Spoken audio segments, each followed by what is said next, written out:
ఏమండి, స్వార్థ కార్యక్రమం జరగడం అంటే ఒక యుద్ధాన్ని గెలవడం. ఎందుకు ఈ మాట చెప్పానంటే, యేసుక్రీస్తు గుర్రం మీద వెళుతున్నాడు. వెనకాల తెల్లని వస్త్రములు ధరించి తెల్లని గుర్రముల మీద పరలోకపు సేనలు ఆయన వెంబడిస్తున్నాయి. ఎక్కడ రాయబడిన వాక్యం ఇది?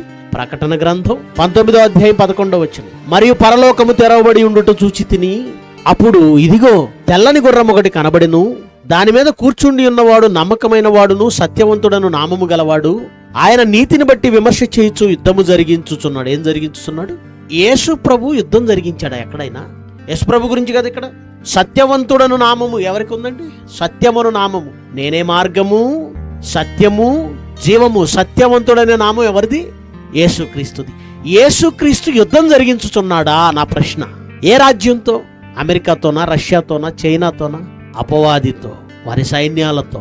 మనమే పరలోక సైన్యం, మనమే సైన్యం. క్రీస్తు యేసు యొక్క మంచి సైనికుని వలె పోరాడుము అని దేవదూతలతో అన్నాడా? మనతో అన్నాడా? గనుక యేసుక్రీస్తు ఒక యుద్ధం జరిగిస్తుంటే ఆయనను వెంబడించి తెల్లని గుర్రములకి ఆయన వెంబడించే వారెవరో కాదు, మనమే. ఏ యుద్ధం చేస్తున్నామంటే ఏమండి? వాక్యం చేత బట్టి అపవాది చేత బంధింపబడిన దేవుని పిల్లలను విడిపించడానికి వెళుతున్నాం. యుద్ధం కాదు అది.